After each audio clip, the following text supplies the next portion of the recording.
Hi, everybody. I'm Rich Gilmer. I'm the CEO of Carbon Growth Partners, and I'll be moderating your panel today. And as you know, we're here to talk about REDD. And apologise if I look a bit flustered. It's because of my running from and enthusiasm for the announcements being made, or the statements being made, I guess, over at the COP Presidency Roundtable on Voluntary Carbon Markets right at this second, at which UN FCCC Executive Secretary Simon Steele said, no developing country who wants to use voluntary carbon markets should be left behind. And the World Bank President Ajay Banga said, developing countries should get paid for the climate benefits they provide, and we have to get this market done. And US Climate Envoy John Kerry said, I've become a firm believer in the power of carbon markets to drive increased climate ambition and action, and the VCM is a vital tool to keep 1.5 degrees in reach. Let's not waste any more time or let the perfect be the enemy of the good. And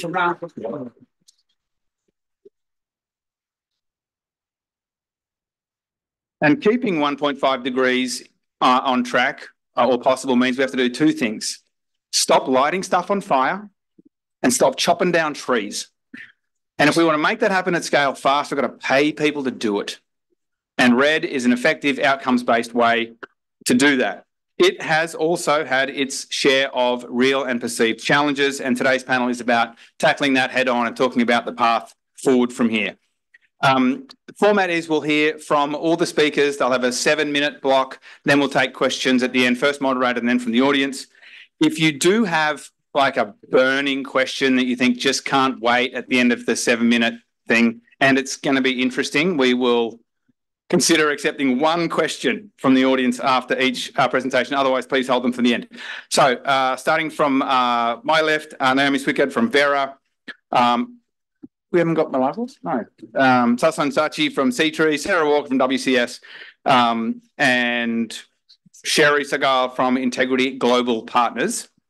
So Naomi, the new avoided unplanned deforestation methodology is the talk of the town around REDD+ in the next 7 minutes. Please tell us all about it. Yeah, thank you very much. So for anybody that hasn't heard, we put out the new methodology for avoided unplanned deforestation last Monday. That is a piece of work that has been underway for a number of years. It really got started in about 2020, so it's been a long time coming. We're very pleased to have that out. And there's a bunch of other bits and pieces that are coming that I will go into in a moment. But that methodology really takes the way that REDD has been accounted and turns it on its head. So for any of you that are very familiar with this space, you'll know that in the past, the way that project accounting was done was through the establishment of a reference area that is similar to the project that predicts what is likely to happen in the project area. And this new methodology goes entirely in the other direction, starting from the deforestation at a national scale and predicting where that's going to occur based on a risk map going forward. So why is that important? The main reason that we've gone in that direction and what is so critical with this approach is that it aligns with national government accounting. So we will be assured that what is being accounted for in any given part of the jurisdiction adds up to nothing more than the total of that deforestation across the entire jurisdiction. So this is in line with national accounting and REDD programs, and it's more in line with the NDC accounting that countries will be doing. We have a few more bits and pieces that are coming, and I just want to talk as well about some of our strategy going forward and where do we go from having avoided unplanned deforestation to having this fully rolled out and some of the other components. So our strategy in the next year really covers 4 main things. We want to make sure that forest carbon activities are a large-scale driver of emission reductions in voluntary markets. We need to do that, obviously, by ensuring that they are viewed as credible and that they meet the requirements that are coming out from groups like ICVCM. So for this methodology, we will be adding a module for avoided planned deforestation. We will also be looking at degradation, and we'll be looking at some key factors like leakage and our whole audit system, working really systematically to make sure that all of our approaches are incorporating the latest science and technology and delivering high quality benefits. The other thing that we want to make sure that we're doing is working and supporting governments. So with this approach, starting from national scale data, obviously there's a real need to ensure that that is as harmonized as possible and collaborative with governments. And so in this next round of activity data collection that we're doing, we are working as closely as we can to collaborate with governments and really trying to use the data that they have where that's possible, fill in gaps where needed, and make sure that we're delivering that data that is finally used to governments, that in the long run, we're working towards systems that are using the same data. The third main priority that we have is really optimizing the latest science and technology that is available. So we're doing that in a number of different ways. You know, this methodology incorporates the use of a lot of remote sensing data. Sasan can talk a lot more about that.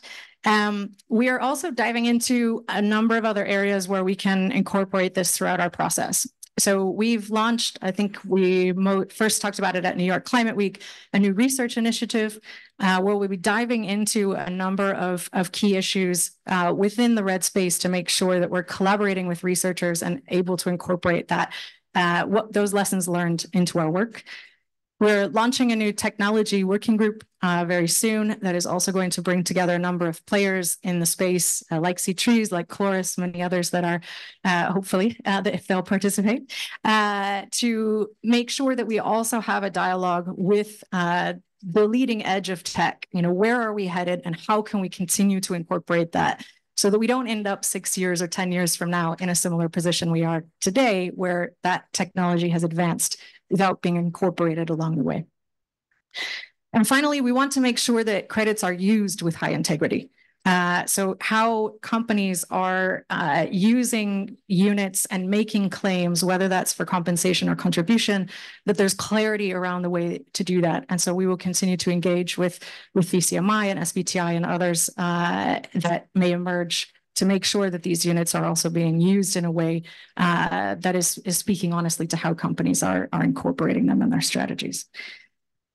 And the last thing I'll talk about is just more broadly, I know you all want to know how fast and how far we can go, and that efficiency has been an issue, and we are tackling that in many different ways, from digitizing our entire system, improving our capacity and efficiency of process internally, and really also focusing on the audit process and making sure that that is high integrity such that we can reduce our workload in re-reviewing those projects. So lots of different efforts, and hopefully this will really help to lead towards the next generation of REDD+ projects.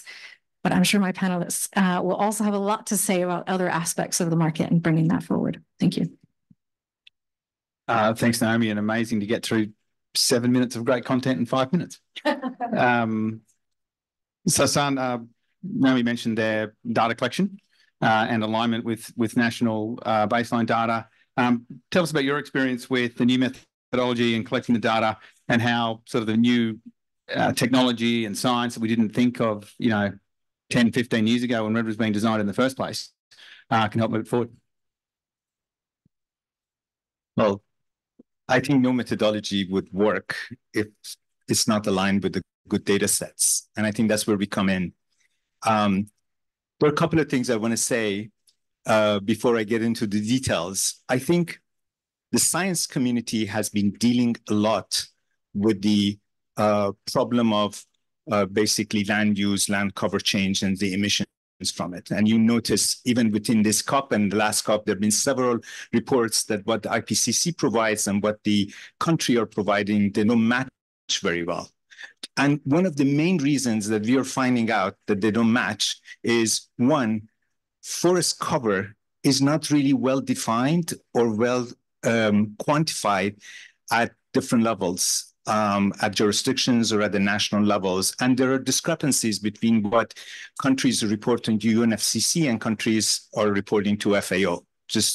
So one of the key challenges, or maybe positive things about the methodology, is to bringing a jurisdictional level data sets, which is based on the state-of-the-art science and remote sensing observations. I think land cover, land use cannot be done unless we use satellite data at the largest scale. It cannot be done on the surveys on the ground. So one thing we found out right away, that the methodology requires some levels of confidence levels and some level of attributions, which is not very common also in the science communities. If you notice, a lot of forest cover change has been advertised globally, but none of them says this is deforestation or degradations or fire or any other thing. So I think now with this methodology, we are providing attributions on the deforestation and degradation. And then another thing that is becoming important is the whole uncertainty assessments. I always think about uncertainty as a risk. If we quantify it very well, then any kind of carbon credit or any kind of planning that is done would have that risk associated with it. And it's a risk, I think, is always good. In science, we always like to have uncertainty because the next project, we would reduce that uncertainty. And I think we should think about this as a continuum of constantly improving the data set at the jurisdictional level or at the national level and helping the community have a better access to the data set. The next thing I think, which I was interested a lot, was to get engaged with the countries for this. We needed to get land tenure data from the countries to really know exactly where the planned deforestation is and separate that from unplanned deforestation, something that in the science communities we don't usually deal with. And this was a nice challenge and for us. Several things that came. I think the sooner we get engaged with the countries, the better it is for us to really have access to the data. And also jurisdictions. When we work in Brazil, we noticed that not all jurisdictions have the same land year 10 data. It's not uniform across the country. So therefore, it's very important to get engaged with the country. And also they know exactly what you're doing so they can actually buy into the data or use the data that you provide. And the last but not least, which is also make this methodology or what comes out of it appropriate to what we are doing, is the transparency. We're producing these data sets with all the uncertainty and confidence interval and making it available. That means anybody can go and look at the data sets. The countries can look at it and see if it is good. And if it's better than what they have, they can actually replace it. If not, they can actually tell us and we can improve it. So I think this is an important aspect of this. It brings confidence and brings integrity to whatever we're doing in terms of reducing emissions from deforestation and degradation.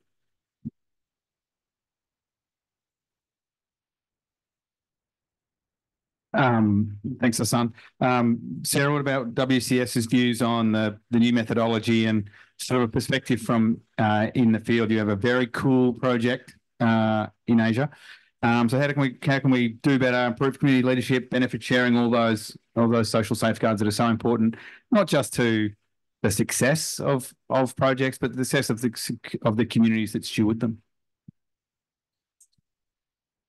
Yeah, I want to say the WCS believes that high-integrity climate finance projects remain an irreplaceable tool to bring finance, climate finance from the north to conservation efforts globally to the tropical forests. And we really welcome the release of this methodology and feel it's a major evolution in that builds on a decade of the lessons learned in REDD. It pervades. One of the things that's really important about this, and we guys spoke about earlier, is it really creates a real clear bridge between projects and the national level, and that's really important. In a given country, there's a lot of interest in jurisdictional efforts, but in a given country, regardless of what is going on at the national level in terms of policy decisions and other regulatory decisions that are made, there will need to be site-based activities that occur. And this methodology allows those things to be integrated and work synergistically instead of not being able to talk to each other. And it really provides the governments and the project developers that, one thing I want to make clear is that one thing that's really new about this methodology is that for the first time ever, there will be, in the next year and a half, there will be estimates of unplanned deforestation estimates for the entire tropical countries using the same methodological approach, and importantly, that is applicable to the VCM. So there have been lots of global analyses that have been done, but they haven't been made in a way that is compliant with the VCS, which I think is really important. I think the other thing that's really key about this methodology is that although it has a consistent approach, it allows for a lot of adaptability to local conditions. So you're not doing the exact same thing in the exact same way. You're doing the same structural idea of the same thing in every country, but you can use local conditions to adapt what is needed, right? Because you, as Hassan said, the definition of forest is different in different countries. The drivers of deforestation are different in different countries. The patterns of deforestation are different in different countries. You can't use one global approach. It has to be customized to the country.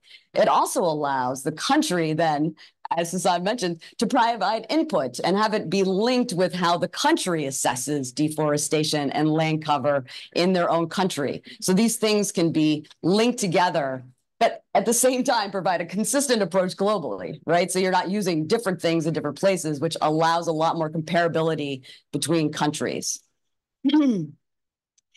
This also provides governments and project developers, for the first time, the opportunity to rapidly assess the greenhouse gas emission reduction potential of stopping deforestation, right? A lot of the barriers to countries deciding or project developers deciding whether or not to conduct a REDD project is because they have to do so much work before they even know what the emission reduction potential is of implementing a project.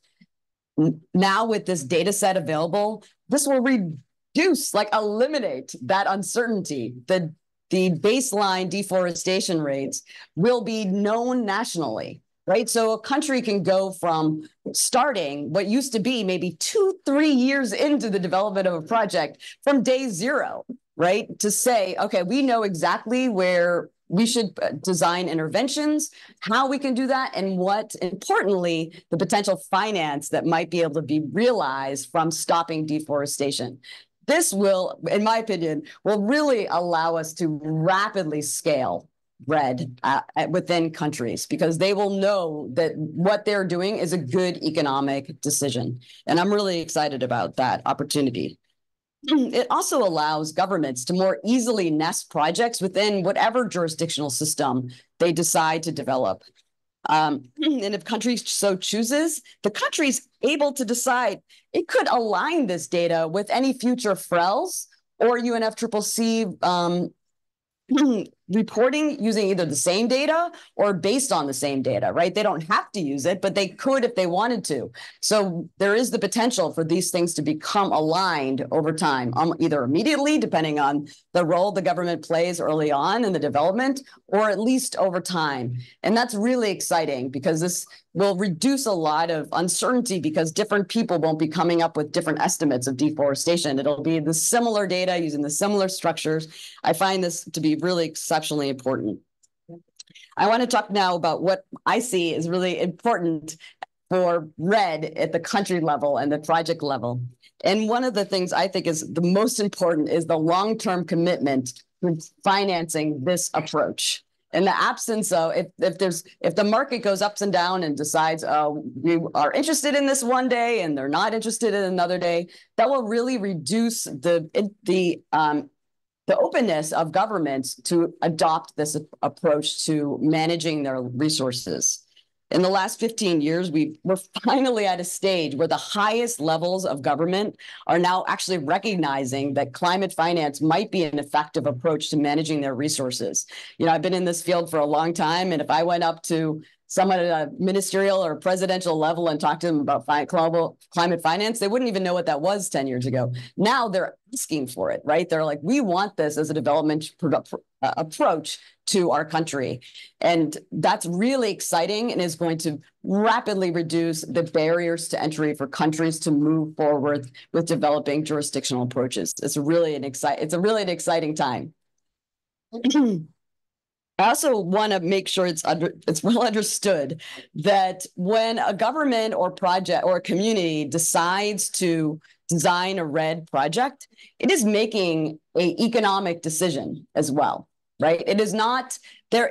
You're doing REDD in place of some other development trajectory, right? And so That's really important to recognize, right? These governments want to use their land as efficiently for their people as possible. And that needs to be recognized by both the prices of carbon, but also the longer term commitment that we're making to REDD within the country. These countries, in the absence of that kind of commitment, these countries may decide to take a different development trajectory, which will just lead to greater amounts of deforestation. So I really hope that the global community captures this interest by national governments to use climate finance and help them along their way. In the last few years, we've seen so many different governments specifically creating climate finance legislation, right, at the national level. Wow.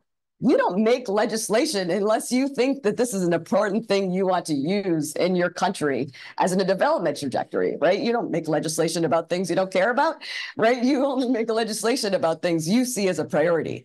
And the governments, I keep on seeing over and over again, governments adapting their development trajectory strategies to incorporate REDD+ into that strategy. They are purposely saying, we want REDD finance to come into our country to be an effective management approach to our managing our land resources. And I really hope that the global community stands up and is ready to support that interest that is coming from the countries, not just coming from the global community, but coming from the countries requesting this assistance to have a more efficient approach to managing their lands. Sherry, there's been a bit of a misconception, I think, that somehow participation in the market in the VCM this year has slowed. Actually, the evidence doesn't back it up. 50% more companies have offset their carbon emissions this year than did last year. And the companies that have used carbon credits this year used more than they did last year. The retirements of credits, so credit use is tracking a bit below, depending on how you count it, the same as 2022. But nonetheless, there is a bit of a crisis of confidence, and there has been a slowdown in the investment in projects, investment in the market because of all the noise in the market. What do you think we need to bring that back and get those flows flowing again? Awesome, thanks.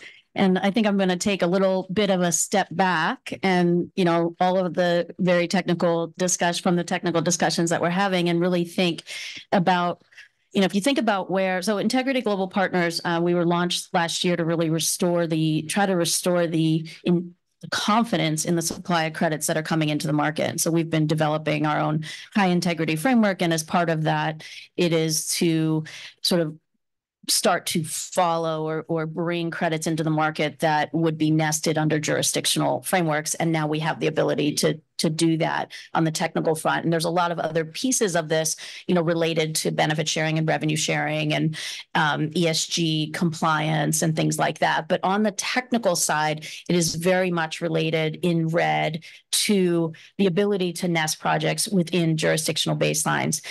The reason that we are so committed to that, because if you going to like 30,000 feet, if you think about where is all the noise sort of coming from, right? The vast majority of criticisms from whomever looking at REDD+ projects is because of the question of the relevance of using reference regions.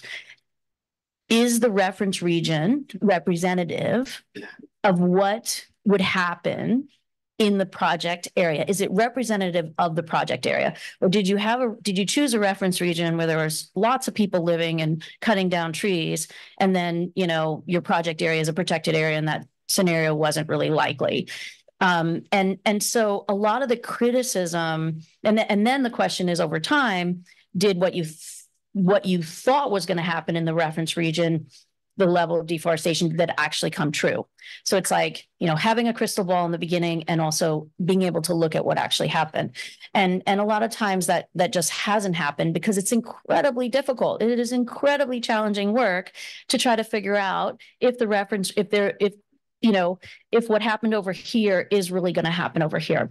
And so, I'm sitting in on this panel for Jeff Silverman, who wasn't able to make it, but very relevant because 10 years ago, we were, in the back of a tuk-tuk in Cambodia working on his project with WCS, and we were talking about this exact problem, and we said, well, that will be solved as soon as we have a risk allocated baseline where you're taking a historical projection into the future, and it solves a number of other problems as well, which I won't go into, but just this idea that a particular project could sort of take the lion's share of the value of a project out of a given country, and that has also created a lot of noise in the market.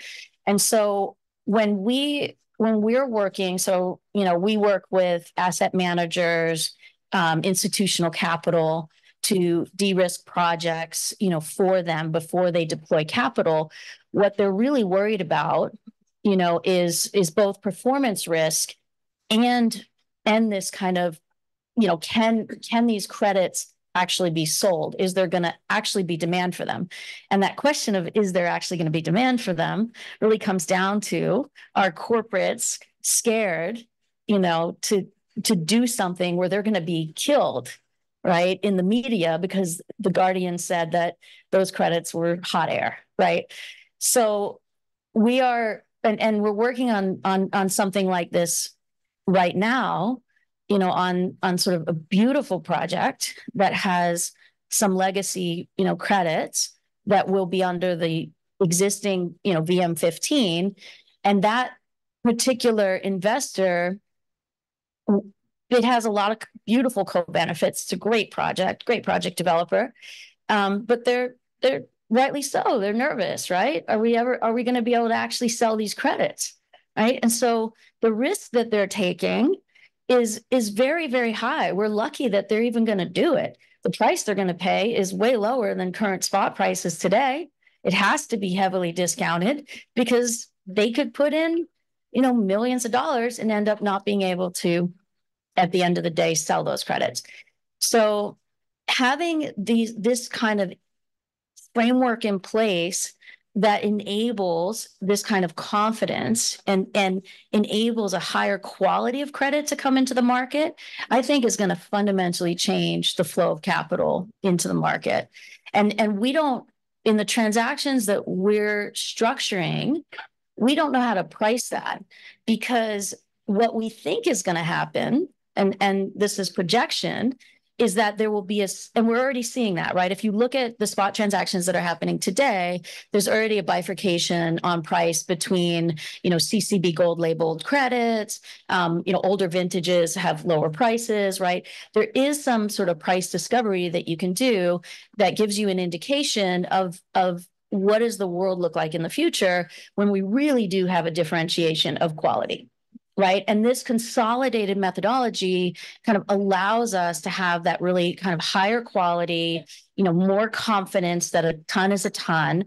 Right. And so when we're not even, like I said, we don't have an ability to, that crystal ball on price is just, that's too hard to predict. So we're not doing any kind of fixed prices on future consolidated tons, because it's all going to be floating or discount against future prices, whatever, because we really believe that this is going to force prices to go up, right? That this is going to increase the quality differentiator is going to cause, and also a potentially limited supply with very high demand.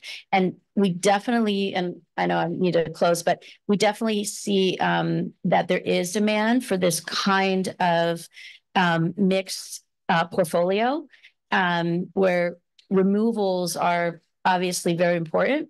But removals, as anyone knows, it takes a long time for trees to grow. It's very hard to make those projects bankable on their own. So you need a kind of mixed portfolio of credits where we're trying to use some kind of streamline that issuance profile and use some kind of early issuance to get sort of the whole portfolio to really make sense. And we're finding definitely that is something of keen interest to large asset managers. Thanks, Cheryl. And I'll have a few follow-up questions and then we'll go to the audience. It might be that mic is on too. You mentioned vintage a moment ago, amongst other co-benefit attributes. To me, vintage is the dumbest quality attribute in the market. And you can make a very compelling argument, I think, that a 2010 credit should be more valuable than 2020, because you've had 10 years of compounding climate impact, 10 years of track record, 10 years of community benefits that have accrued for the entire life of that credit has been in existence. So going forward, you mentioned the CCPs as well. Do you think that those attributes will still have additional value for credits in the future, or will it be binary CCP, no CCP as the driver of value? Do you think those co-benefit attributes will still attract a premium?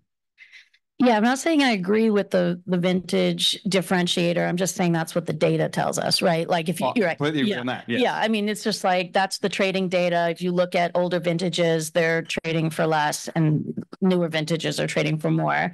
It's a good question. I actually do believe that having CCP labels is going to drive up price. And again, it may be because there is a supply demand dynamic going on there that remains to be seen. But if we have a low supply and a high demand, it's going to drive prices up. And so I think and there's been Bloomberg has done some work on this. There's been some studies that have shown this kind of bifurcation in price according to quality. And then there's also, I think there's it's a CCPs are working at the methodological level, right? And within that, there's a lot of work to do to define, what across each of these project types, what really is a really high quality, high integrity approach based on the specific project type, and then to really educate buyers that this is still, we're still talking about a voluntary market, right? So it doesn't mean that, we still have to have that kind of nuance to the definition of integrity within projects. Yeah. So becoming not necessarily more commoditized, that differentiation will still be there. I think so. And Amy, looks like you want to add something. Thanks. I just wanted to add on the CCPs. We also at Verra believe that this new methodology and the CCP label are likely to increase price for projects. We're anticipating that the new methodology should be recognized and eligible for those CCPs.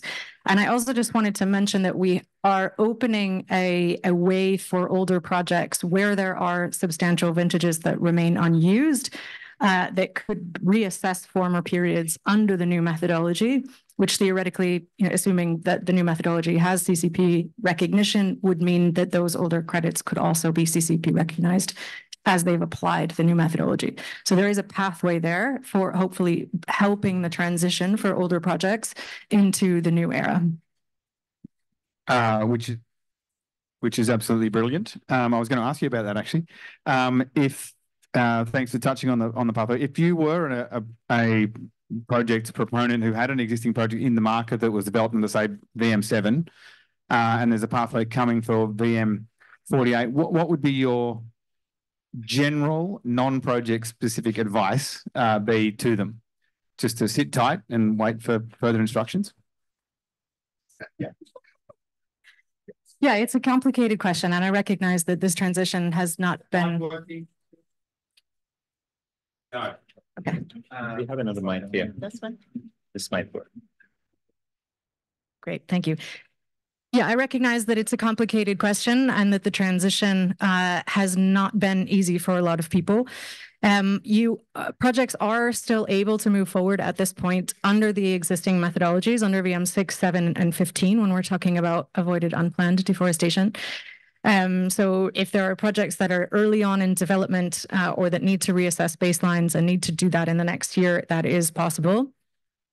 We do encourage, where feasible, to wait for the new methodology and the data. The first 13 jurisdictions that we've been rolling out, that activity data will be ready, and also hopefully the risk mapping process to allocate those to projects should be ready around the end of the first quarter, or some of those jurisdictions will start being ready by then. And we are pushing very hard to try to have the activity data and allocations completed for all approximately 50-ish countries where this is relevant by the end of 2024. For those, we've also done an analysis of the projects that are in the pipeline and in the database for when the project start dates of those projects begin.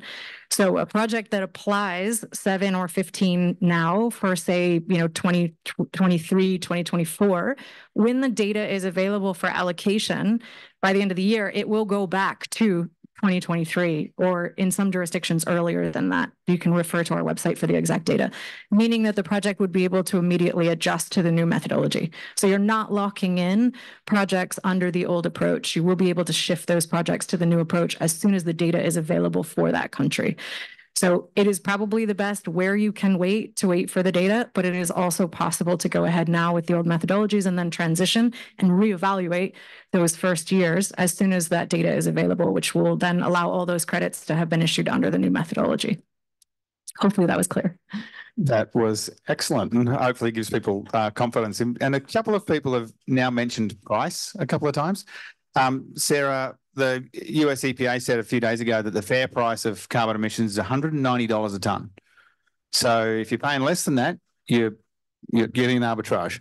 And without saying it depends, what do you think is the fair price that should be paid for, a credit from a high quality REDD+ projects like the ones that you're involved in? You've got benefit sharing to do, you've got hospitals to build, you've got, orangutans to protect.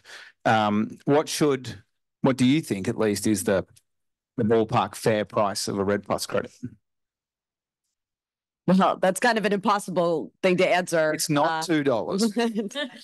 It's not $2, and it's not really $5, right? I think one of the things that, to be honest, frustrates me about some other carbon market approaches, carbon project development approaches, was looking at the prices of those in comparison to REDD. And some project types are requesting really high carbon prices, like you said, the EPA's point.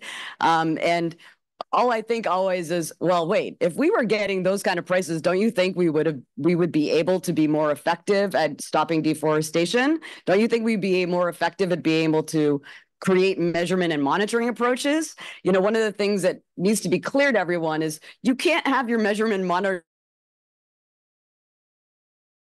of how much you're spending to implement the activities, right? So the amount you're doing on the ground and the amount you're able to monitor that is going to be reflective of the carbon prices. So if carbon prices are $50 per ton, will that allow more projects to become cost effective in the places where deforestation is the highest?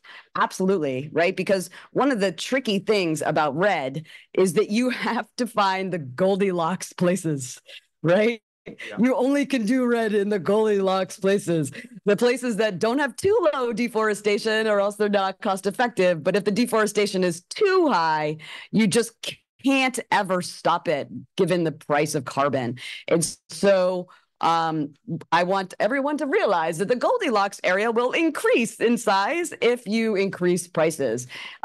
Projects have to be what things people do on the ground is reflective of the carbon prices available to the market. And people just don't even initiate projects in places where they know they're not going to be able to effectively stop deforestation given that price point. So if the price of carbon goes up, we will see more and more areas enter the carbon market, and you will also see increased efficiency and accuracy, precision in the carbon monitoring, and not just carbon, but all monitoring and reporting, as well as safeguards and benefit sharing. All those things can be increased if the carbon price is increased. And if Sarah had it her way, I would say 150. Yeah. So you heard it here, corporates. If you're in the room, you don't get to complain about price transparency at $3. You get to pay up. Sasan, you mentioned uncertainty as a risk before, and better data, at least being able to better quantify the bounds of that uncertainty. Have you turned your mind to how an investor or an off-taker in a project should think about that risk from their point of view. So B0 would say, you better buy 2 credits for every credit you need just to be on the safe side.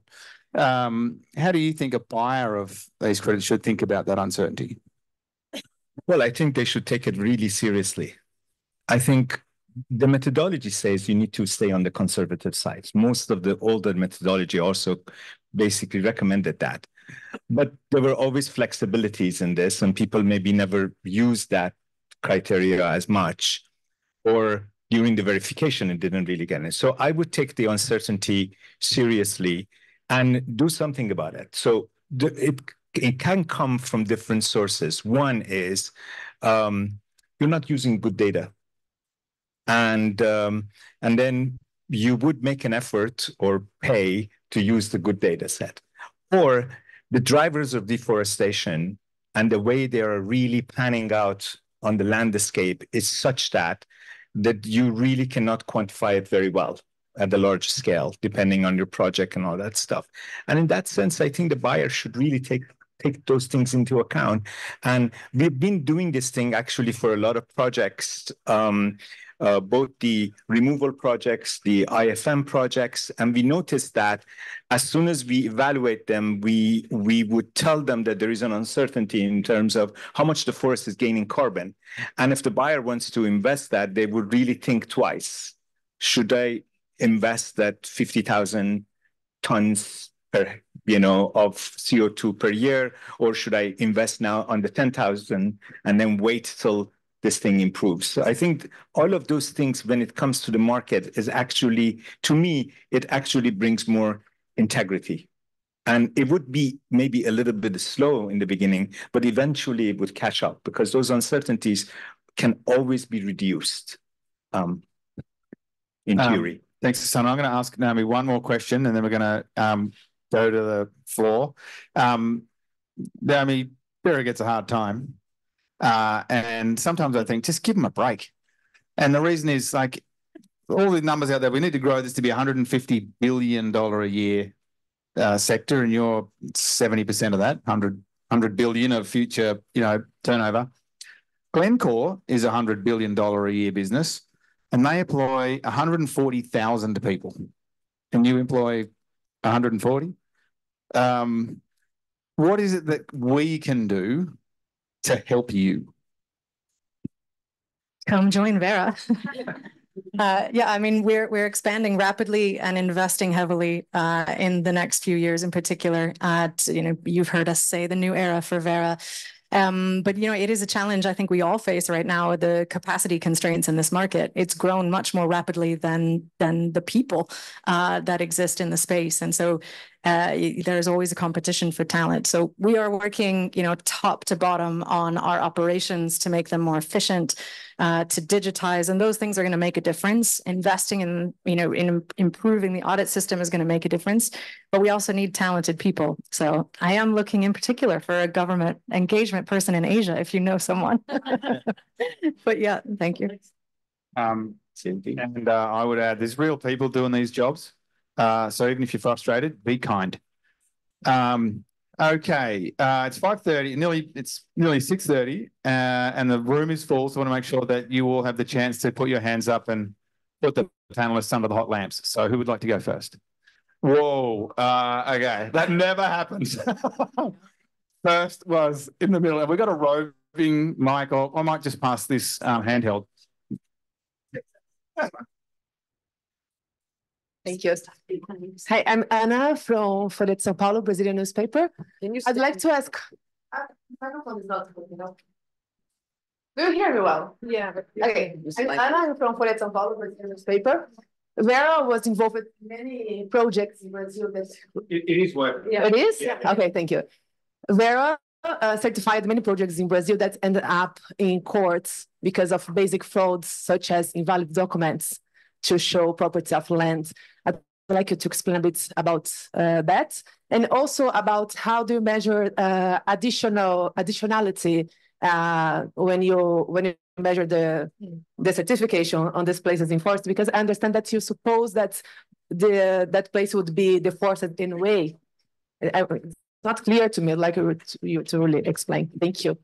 Yeah, thank you for the questions. I can't speak to those specific cases, but what I can say is that, obviously ensuring that everything in project documents and in project requirements is fully applied and audited is critical. And so this is part of what I've been talking about in terms of improving audit oversight, improving clarity in our documents, improving also on some of the additional screening that we'll be putting in place around project proponents and investors. So that is a piece that we are taking very seriously and looking at closely. In terms of additionality, so it really depends on the project type. If we are talking about unplanned deforestation, this is an activity that tends to grow out from areas of former deforestation and is often driven by all kinds of different local scale drivers, right? So you don't have the same type of an additionality assessment as, say, a biogas plant where you're looking at the IRR of the opportunity, right? This is an activity which does not otherwise have any revenue source. So what is additional is where you would see deforestation without the project. So it is really embedded in the baselining when we are talking about unplanned deforestation. That's not the case when we're talking about planned deforestation, afforestation, reforestation. Those are built partly into a performance benchmark approach to the baseline and additional additionality tests to test for, comparing it to other alternatives. Hi, my name is Vincent Haller. I'm a Master of Environmental Science candidate from the Yale School of the Environment. I very much applaud the new methodologies. I feel like it's an improvement because of all the reasons you were mentioning. But to give more context, I also represent a project that we're trying to develop in Chile, avoiding unplanned deforestation and degradation. And of course, this transition will be complicated, and I understand that, but it also can immobilize us. So the question is, what do we do if we have deforestation and degradation in the same project? We use the old methodologies combined with the new one, or should we just wait? There hasn't been like a lot of clear guidance on that. I believe the technology is there to do degradation too. Maybe Sasan can confirm. And for countries like Chile with no avoid unplanned deforestation degradation projects yet, and no announcement that even the module for deforestation will be available, how do we proceed? So deforestation and degradation for the moment, yes, would be accounted separately, and you can use VM6, or no, VM7, I think was just updated also this last week for that component. We will be reassessing degradation and looking at the development of new methods for that under the new methodology. So that is currently under consideration. But yeah, at the moment you can apply VM7 in particular along with the new methodology for those two different activities. What was the second part of the question? I think that answers your question, maybe not. VM007 only incorporates degradation if it's only from fuel wood. So if it's sawnwood and fuel wood, that's boosting the degradation. Yeah, we'll be putting some more updates out very soon to VM6, but we can talk offline about your specific case. It's probably more useful to do that.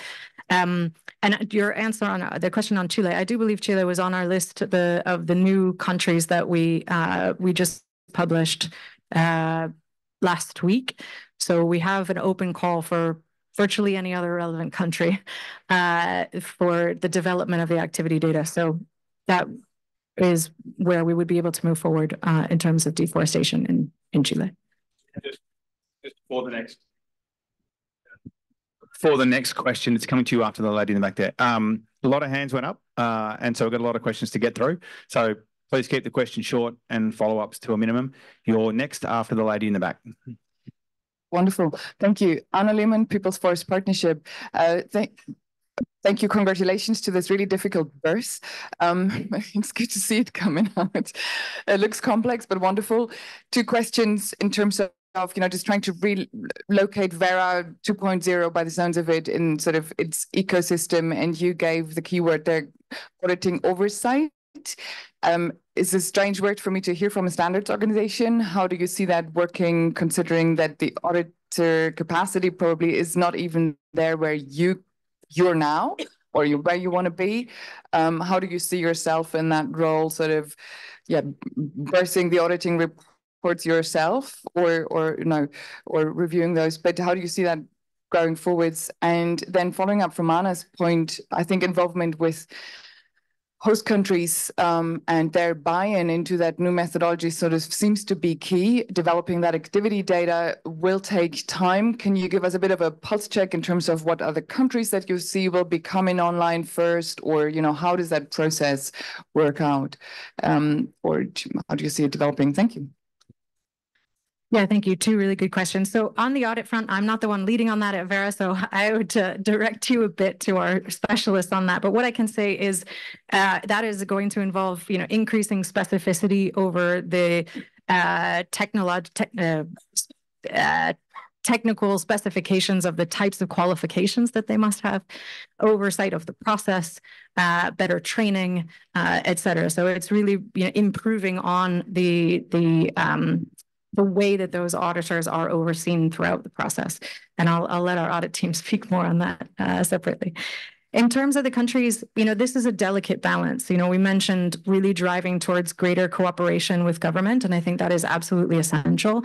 And yet we cannot wait for a fully endorsed 100% same data set in every country. So for example, if a country is applying to ART-Trees or FCPF or working with UN REDD, we are trying to work with those countries to collaborate, to gather as much data as they have already and work with that where we can, to augment it where we need to reach uncertainty thresholds, be able to deliver that data back to them, and try to do that in a respectful and cooperative way wherever possible.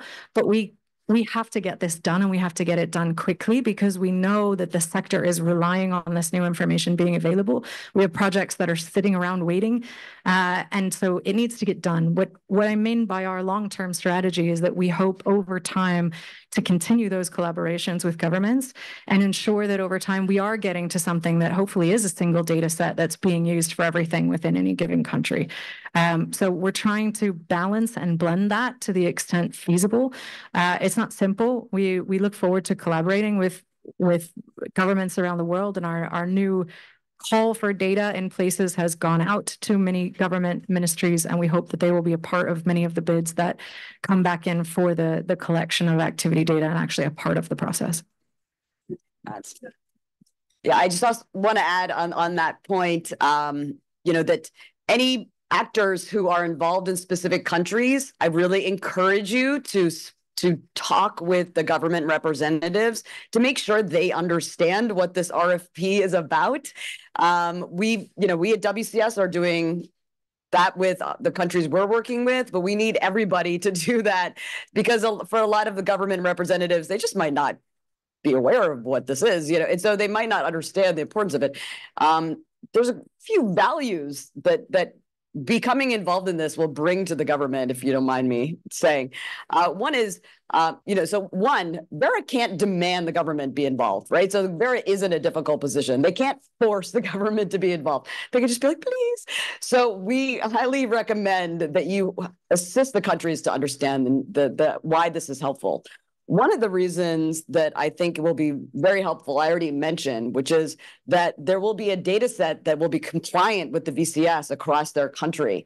And the amount of finance that was able to flow into that country will increase substantially. So it is extremely important. It will be really beneficial for the country to be supportive of the data that exists, right? And not see it as something that is different than the way they do it. Verra is very, very open, I'll speak on your behalf, to working collaboratively with the government, right? That is what all of us want. They just can't force it. So any other actors who can assist in this, I recommend it. The other thing is that it allows the government actors to have the ability to connect with global experts. The remote sensing field is one of the most rapidly evolving fields. By being a part of this process as opposed to outside of it, they have the ability to directly connect with leading voices globally on how to use remote sensing the most efficiently and the most cutting edge way, right? So this is their way to touch directly representatives such as Sansachi here, right? So this is a way for them to really gain capacity and frankly have this whole data set not developed on their dime. I'm just saying. So there's going to be a data set that's going to be developed for their entire country that they didn't have to pay for. So yay. So they could even get some financial resources for doing it. So I highly encourage you guys as much as possible to reach out to your government partners. Feel free to ping me if you want more information about that. I'm just doing it as a hopefully, because I'm very hopeful that this will work well. I'm not doing it on behalf of Verra. I just want this for the world. So yeah, thank you. Hi, I just wanted to add something to what Sarah said. Trees.org just released a platform, which is a jurisdictional digital MRV. And if you go to our website, you'll find it. So it gives you forest cover, deforestation, and degradations, and all the emission numbers for jurisdictions.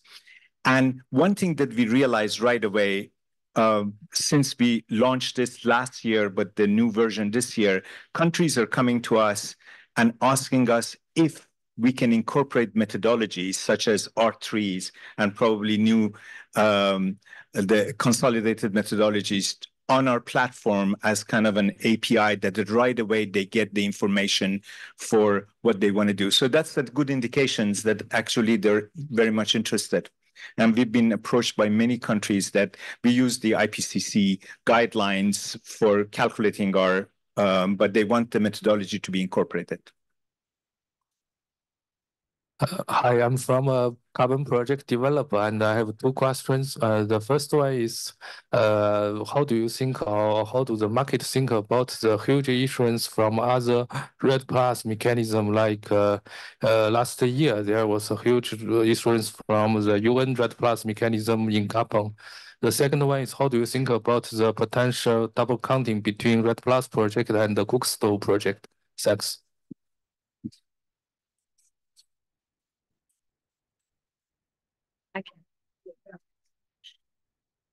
So sorry, Cookstoves and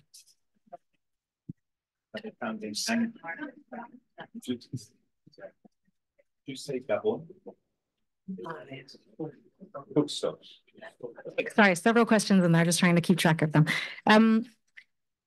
Yeah, in terms of other approaches, we want to see finance flow to forests.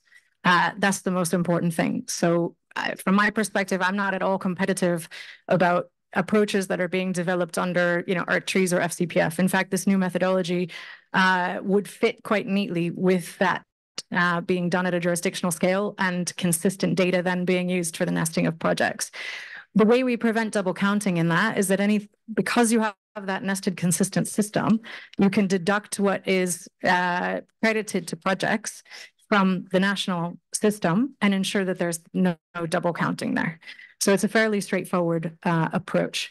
When we look at some of the other aspects or options that might be out there that are not according to R3s or FCPF, I think it's really important that we hold all activities in this sector to the same rigor and standard.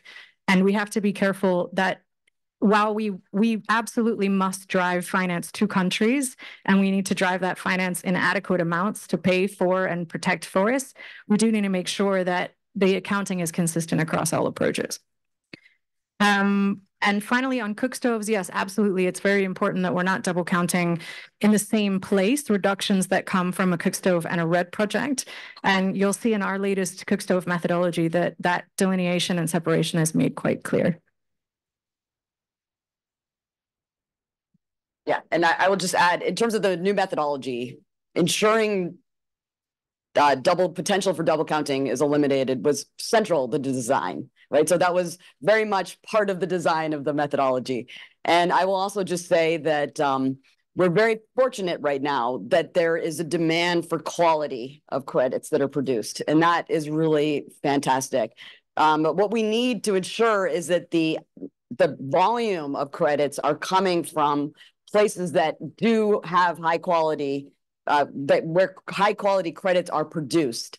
And if there are certain certain standard approaches or other approaches that kind of seep in that don't reflect that quality, that could harm the overall market, because people might not understand the differences between this. So we at WCS are extremely supportive of as much finance going to forests and natural systems as possible, but we also want to ensure that all carbon credits are produced at high quality, which specifically definitely requires third-party validation and verification. So any systems that are not including that, we would be concerned about the quality of those credits. Yeah, thank you so much. My name is Jigme. I work as a carbon specialist developing REDD projects. So a lot of congratulations to the team, Verra, and those who are involved for releasing the new methodology. So I have one question, like I'm quite happy that not only is a new methodology, but there's also work being done to digitize the data sets, MRV and all. And what we feel is that like when we do projects, one of the biggest investment is doing carbon inventory, field inventory. And now like we see a lot of technologies, remote sensing images available that could give us carbon inventory without doing an inventory, carbon stock data. So I'm kind of like asking you all, like, is there a plan that there would be kind of recognition for remote sensing images to measure carbon stock, so that like we don't need to do carbon inventories in the field? Thank you.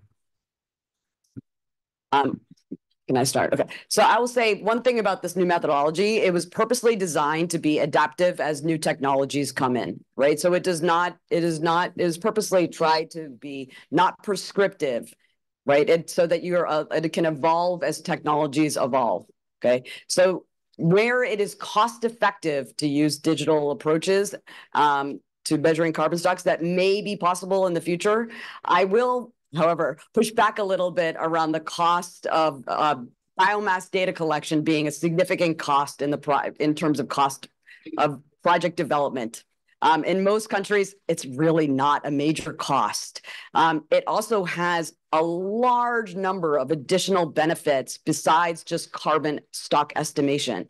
It really allows the people that are involved on the ground to feel a part of the process and really see what is happening on the ground. So unless you're tromping around the forest, it's really difficult for you to understand, as the humans involved in developing the project, what is going on the ground, right? If you're just looking at it from satellite imagery. And I will say that in my experience, having lots of people involved with field data collection, it is so much more helpful beyond just the biomass estimation, right? Because they really feel a part of the process. They feel like this project is benefiting them. They can see it on the ground, what it looks like, and understand what biomass is and what that means to them and why they should protect their forests, right? So there are huge benefits beyond just the efficiency of biomass collection using digital methods that should be recognized. I want to kind of add a point. I think probably there is a kind of a compromise here. One is the methodologies and observations for quantifying the carbon from space is becoming more and more, available and more robust. I mean, NASA and ESA together spent $2 billion on putting satellite up there specifically for quantifying carbon from space. Although you always have to have field data to really quantify this. So I think the compromise is this: for larger scale quantification, one of the major sources of uncertainty is carbon stock, and field methods that are not really statistically rigorous do not give you the right numbers, and that creates uncertainty. So it's good to combine these two, because when you have billions of pixels over your project area, you actually with few field data, you can remove the bias and create a high precision. And that precision improves your uncertainty a lot and your carbon credit. So I think there is room for, actually bringing the two together and having people to go to the field, but not necessarily maybe collecting so much data, but with some data sets, you can improve this. Thanks, Hassan. We're going to take one more at the front, then go up the back, and then one here. And I think we're close to being done, but no, we're not. Front row, then back row, and then we'll see how we go. Hi, yeah, my name's Robin Lancaster. I work for Quantum Commodity Intelligence. We write about carbon markets and do pricing assessments. I wanted to get the panel's thoughts on the new planned REDD standards from the Equitable Earth Coalition, what impact they'll have on the market, and on Verra, given that several of the companies involved have done projects previously through Verra. Before you answer, they're in the room. I would never trash another standard. I mean, like I said earlier, we want money to go to forests. And if somebody can figure out a better way to do that than us, by all means, I see nothing wrong with that. I welcome every effort to improve this sector and every effort to make sure that we keep these forests standing and that we are actually able to address climate impact. As for what it will do to prices, again, I think if we have more competition and there's more credibility in different approaches that are moving forward, we need to make sure that we're coordinating enough that there isn't, overlapping areas, or that we know how to deduct one from the other in terms of the jurisdiction. So there's things to figure out there. But I don't see that really as problematic. I think from a price perspective, it entirely remains to be seen, and it remains to be seen what that will look like, whether it does deliver on those things, and ultimately if that has any impact. I think what's going to be more important on price is the recognition of what is high integrity and the recognition of the CCPs from ICVCM and other ways of assessing risk and in these projects, and that will ultimately be more determinant than other aspects. Sorry. I just also want to add that I agree with Naomi. One thing that I always say, right, is that we always want to look to nature for our inspiration. And one of the keys of nature is diversity, right? So we're all for lots of different things being tried to see which one is the most effective, and lots of different solutions coming to the table. So, I'm very pro everything being thrown at it. I also want to just note, if you're a project developer or if you're a government representative and you're thinking of developing a carbon project or jurisdictional program, I just want to counsel you that deciding whether or not you're going to do VCS or Equitable Earth or archeries, those are important decisions. They are not the first decision you need to make. So I do think a lot of projects and governments can think through a lot of things of how they're going to design the project, how they're going to do the work, while they're also contemplating which standard is most appropriate, right? So I don't want this new standard to put people, like, to freeze them into inaction because they're like, oh my God, now I have to look at that one too. That there's so much that needs to be done to develop a carbon project that has nothing to do with the measurement and monitoring part, right? There's a whole bunch of it that has to be done that's going to be applicable regardless of the method, regardless of the standard that's employed. So I would just counsel everybody that this is exciting and new, but shouldn't necessarily freeze people into inaction. You can still get going on it, and then at a later point make that decision is which way is most appropriate. And also, there's nothing, in my opinion, stopping a project from, or a country from, changing this path at some point in the future as well.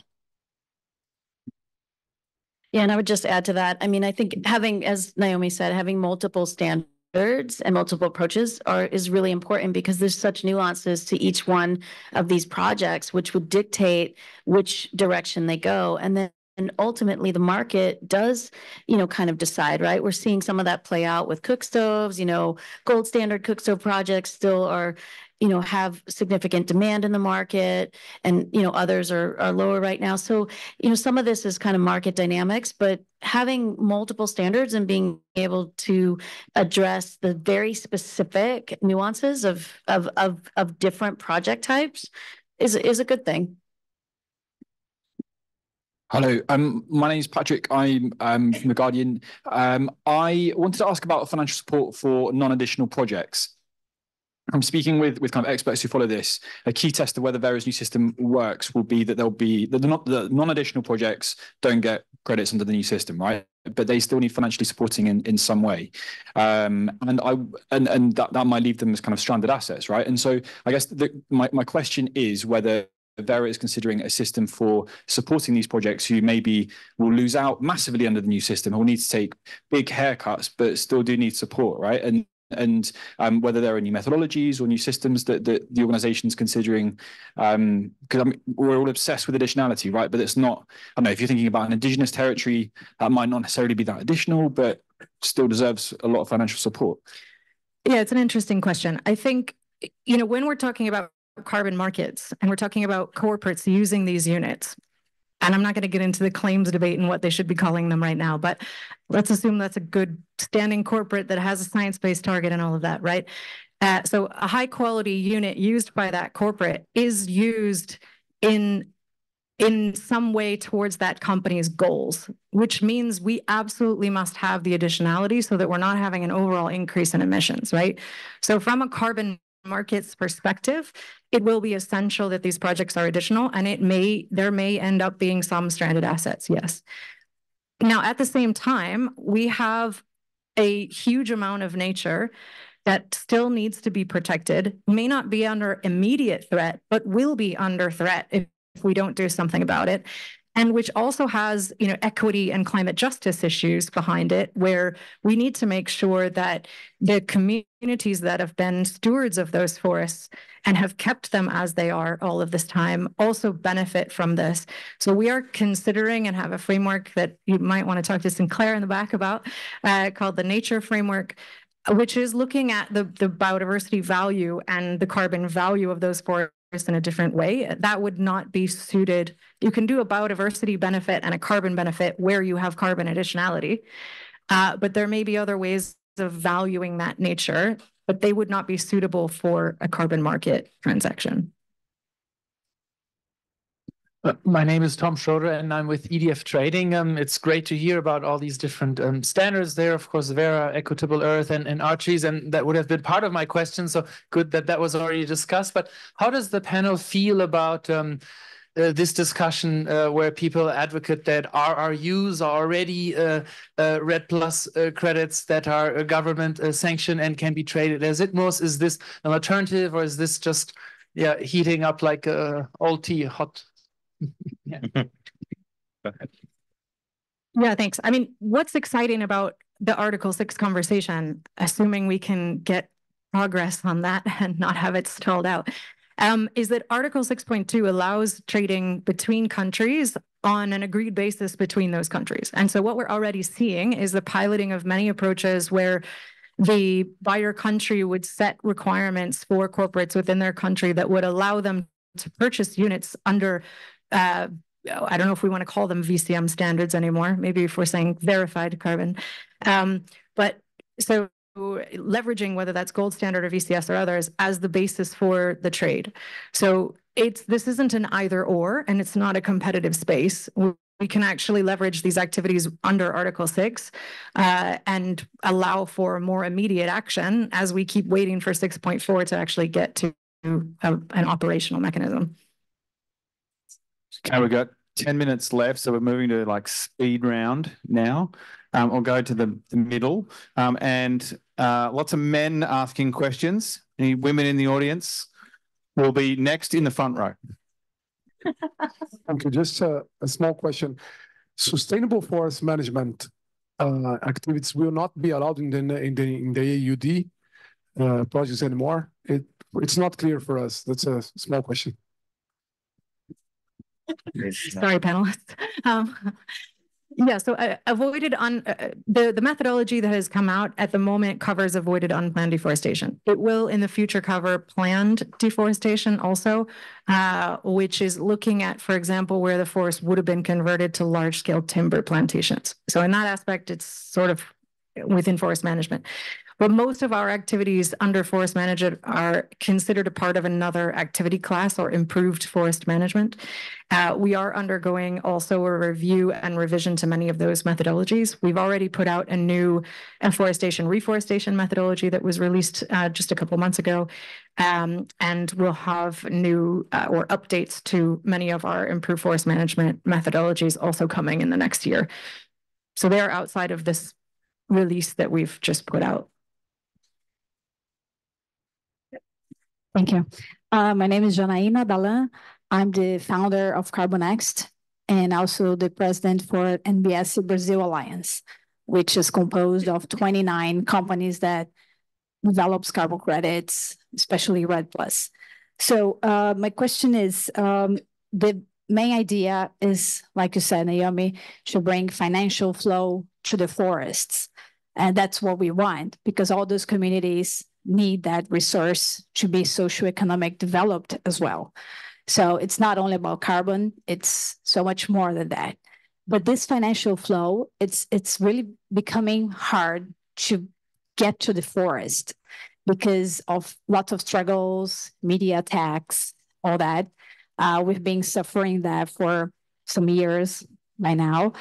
And the new methodology, it's very welcome. We were very pleased to have that so we can cover some aspects of, what was called bad quality projects or, some issues that it wasn't solved, like additionality or leakage or reference area, things like that. I think that's very important that we are going to have a new way of approaching and also combine with the accountability of the jurisdictionals and governments, which is very welcome as well. But the thing is, the methodology we have already tried and putting it into action to some real projects. So we're bringing the theory to reality. And in some projects, in some cases with like small communities they have like not a lot of credits, like generation of credits, it's going to have a huge impact because some issues of the methodology have changed. Like for example, you have a debit of credits if you retroactively apply the methodology to older credits. So they will have like negative credits. Where would they get that from? So this is like, it brings a huge impact in some projects and small in other ones. But have you like tried like in the reality to, how's that going to work? Thank you. Yeah, so if you've been testing on previous versions that are out, it will look different with the final version. The risk mapping tool should come out in the first quarter. We're doing extensive testing on that now with the country data that we've already collected. And just to reiterate, when the risk mapping, we will be putting out a call for risk mapping providers like we've done for activity data. And in that process, we also have the ability to submit additional data layers. So if you're using the risk tool that's public, you're using only the benchmark map. You're not using the fully tested and ultimately applied risk allocation and risk map that will occur for that particular place. So it should do a better job of predicting the deforestation. But at the end of the day, we cannot continue crediting if there isn't legitimacy in that crediting, right? So with it, this shift is a shift. It is a different way of accounting. It will have impact. And we're trying to do everything we can to provide transition mechanisms. But at the end of the day, we have to make sure that the credits that go forward in this market are high integrity. I think there's lots of other aspects to making sure that that finance flows, though. And I don't know if Sherry or Sarah want to comment on that at all. This is one of many tools in the toolbox, right? And it's used for a very specific purpose. And in order to ensure that the end use of these credits has that sort of integrity, right? There are going to be, sort of if we're trying to apply this across the board, there's going to be those sort of winners and losers, but there's many other tools to utilize for protecting nature. Right. And even in the Art Trees framework, in a larger context for full jurisdictional and national level programs, right, they have their HFLD, kind of tool. It sounds like Verra is moving in the direction of having what did you call it? Nature Nature framework. Yeah, so I mean, there are other tools to use, and it doesn't mean that you know, and I shouldn't use the word winners and losers because it's just the application of this particular tool. So I think we need to think more broadly and look at all the different types of financing that are available when this one is not the right sort of tool for the purpose. So we finish on time. We'll have one more question, and then we will give each of the panelists 30 seconds to wrap up. Thank you very much for this question. Thank you very much. And well, I'm Tsuchida from ENEOS Corporation in Japan. My question is about the buffer credit. And from the investor's point of view, and well, impact of buffer credit is a little bit has an impact to the IRR of the project activity. And in today's discussion, there's a data access or scientific approach of the approach. And my question is the methodology has the way to calculate appropriate amount of buffer credit amount? Yeah, for sure. The buffer is really essential to making sure that if carbon is lost in the field, it can be cancelled from the buffer, leaving the credits that have been used permanent. So it is a really important aspect of the project. We have done analysis of that buffer pool to look at its integrity and modeling all kinds of scenarios.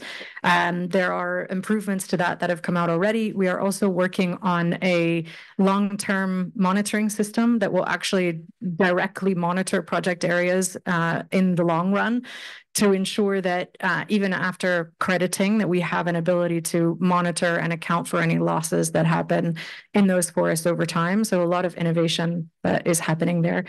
I mean, in terms of the financial, we are also looking at ways to innovate further with that. What role insurance products, for example, could potentially play that might change the financial dynamics of it in the long run. But it's an area of continued innovation. Thank you very much.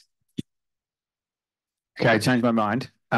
If there's a woman in the audience with a final question, oh, Wayne, of course you can ask a question. Thank you. My name is Swaini, and I'm head of the Bursa Carbon Exchange. My question is really not related to forestry, but really more onto the Article 6.4. Eventually, when they have their standards and methodology, I was actually at a site event yesterday or 2 days ago, and I understood from the updates that Article 6.4, they are not going to use available standards, like for example, Verra and Gold Standard, because they regard these standards post-CDM as not being Paris aligned. So therefore, they are planning to come up with their own methodology. And well, today we're going to have CCP labeled, but what will happen when this Article 6.4 come out? What does it mean? So yeah, I think this is my question. Thank you. Yeah, so we have to remember there's 6.2 and 6.4, and under 6.2, countries can agree to use other standards, and that's what we're already seeing commitments and bilateral deals made that rely on transaction of credits under VCM standards. 6.4 is an alternative mechanism that is essentially another standard that's UN-led, just like the CDM was, right? So I don't expect that to have major implications. It's, as we've talked about earlier, you know, one more standard and one more set of tools that are possible to use. So I don't envision it being too different than what we had before with CDM and voluntary markets, except that those voluntary standards can also be used for compliance. So, you know, it remains to be seen really how that impacts dynamics in terms of price and transaction levels, what have you, but both should be feasible. Thanks, everybody. And just to wrap up, Sasan, more to add? Just wrap up, I think one of the nice things about the methodology is actually, to a large extent, puts to rest some of the concerns we had about the baseline, which is very important, and also about the leakage and permanence, because we can actually work on these things at the jurisdictional level, and then all the projects within the jurisdiction would benefit from them. One thing that I think I would like to emphasize is on the risk maps in future. I think there are efforts now to see, since we have long time series of the data sets within the jurisdictions, we can actually do a much better job in basically creating the risk maps and improving some of the methodologies that exist now. So that's to be seen, but I think there are promises with the technology and long time series to know much better in terms of how to define the risk areas. Oh, you can go. No, I didn't know. Okay. We're doing a round. We're doing quick wrap up, 30 seconds. Yeah, I just want to reiterate one of the things I'm very excited about with this new methodology and REDD 2.0 in general is the idea that competitiveness within a country just gets eliminated, right? Because different the country and the project site-based interventions that are happening across the country, they are incentivized to work collaboratively with each other using this new approach, right? There is an incentive to be talking to each other and build data sets together and improve the system together. And so that's really exciting. There had been some competitiveness a little bit in the carbon market within countries and across countries. I really think this will reduce that quite a bit because there's such a requirement to collaboratively work under this new methodology. It also, since there's a consistent approach across countries, this will also allow a lot more South-South learning because you can directly see what was done here. We used the same approach. How did it work? You know, how did that work in our country? What can we learn across countries? So I really think this methodological approach, by being consistent, will also allow some South-South learning, which I think will be really exciting. Some final thoughts. You know, in the 30 years I've been trying to develop projects, this is the first time that I've seen such a major shift, and it is really incredible. We knew it was coming, and there's an incredible brain trust behind it. So I think the most important thing for this moment in history for the market is that we need to put all of this negative stuff behind us.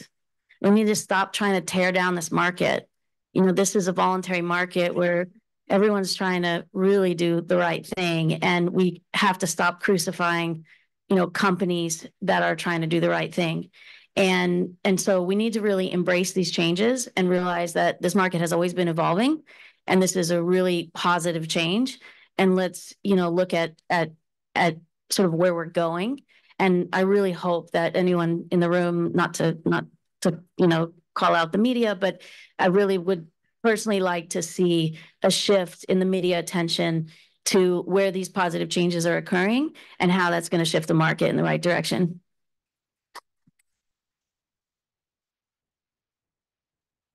John?